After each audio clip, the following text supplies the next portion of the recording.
Welcome to another episode of Ask Tom, where I help parents find simple ways to talk to their kids about money without turning this into a college lecture. Today's question is a great one. It's this: how do I use real-world events like tariffs to teach my kids about money? I love this particular topic because it's like the gateway to so many other important money conversations. You've heard me say before that inflation is one of the most important concepts for your kids to understand because it directly impacts their future. Well, tariffs are a great example of something that can cause inflation. And once you start talking about inflation, that naturally leads to conversations about compound interest. Why? Because compound interest is the best tool to beat inflation. But to take advantage of it, your child needs to save money. Saving requires budgeting, which leads to discussions about investing, and investing brings up taxes. Do you see how this one topic sneaks in about half of the personal finance topics for your kids, even without realizing it? Tariffs are a great conversation starter for teaching your kids about money. So let's break the concept of tariffs down. First, let's make one thing clear. Tariffs are not new. In fact, they've been around for hundreds of years and have played a huge role in shaping economies. Let me remind you of some of the key moments in history where tariffs made a huge impact. In 1828, we weren't alive, but there was the Tariff of Abominations. This was one of the most controversial taxes in the United States history.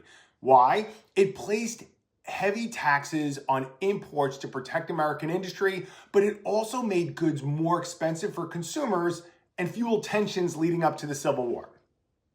Next was 1930, the Smoot-Hawley Tariff Act. Passed during the Great Depression, this law raised tariffs on 20,000 imported goods. It was meant to protect American jobs, but other countries retaliated with their own tariffs, which hurt global trade and arguably made the Depression worse. Now you have the 1940s to the 1970s. That's the post-World War II tariff reductions. After the war, you'll remember many countries, including the United States, started lowering tariffs to promote global trade, leading to economic expansion and the rise of major international companies. More recently, in 2018, the steel and aluminum tariffs hit. This was when tariffs were used to protect American manufacturing jobs. The impact was mixed. Some industries benefited, while others faced higher costs of materials. The bottom line is this: tariffs have been used throughout history to try to protect industries, influence trade, and shape economies. Whether they help or hurt depends on who you are, where you sit, and what industry you're in. Now that we know tariffs aren't a new thing, let's break them down in a way that's easy to explain. For a moment, forget everything you know about tariffs. Imagine you're in a country with a new industry. Let's say you want to start building cars, but there's a problem. Other countries have been making cars for a long time, and they're way better at it than you are right now. So you've got three options. You let the market decide who wins, meaning people will likely buy the better, cheaper cars from other countries. Or you limit the number of cars coming in, which is called a quota. Or you add a small tax on every imported car, which is called a tariff. That's it. You now understand all the fundamentals of foreign trade: free trade, quotas, and tariffs. Just different ways of trying to control the industry. But here's the thing: tariffs aren't good or bad, they're just a tool. They shift the incentives for trade affecting businesses and consumers in very different ways. Now, let's add some numbers to it. Here, imagine this. Imagine country one, let's just say Germany, manufactures cars and sells them to country two, let's say the United States, for about $20,000 per car. The selling price in the United States is then $25,000. But country two doesn't like that setup. They want to protect their own car industry.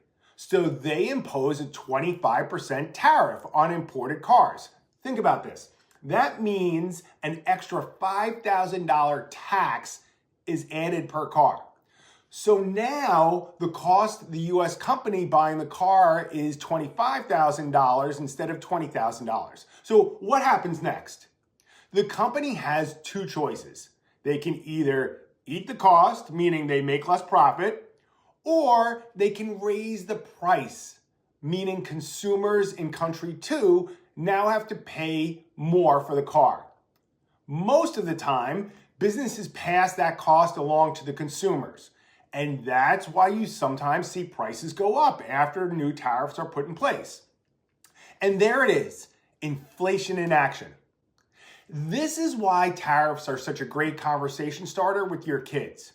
You start with tariffs, which leads to inflation, which leads to compound interest, which leads to savings, then to budgeting, which leads to investing, which leads to taxes. One simple news headline, and suddenly you're walking them through a masterclass in personal finance, all without making them feel like they're in a class. So the next time you hear a news story about tariffs, ask your kids this simple question. Who do you think pays for that? Let's see where that conversation goes. You'll probably be surprised at how quickly they connect the dots.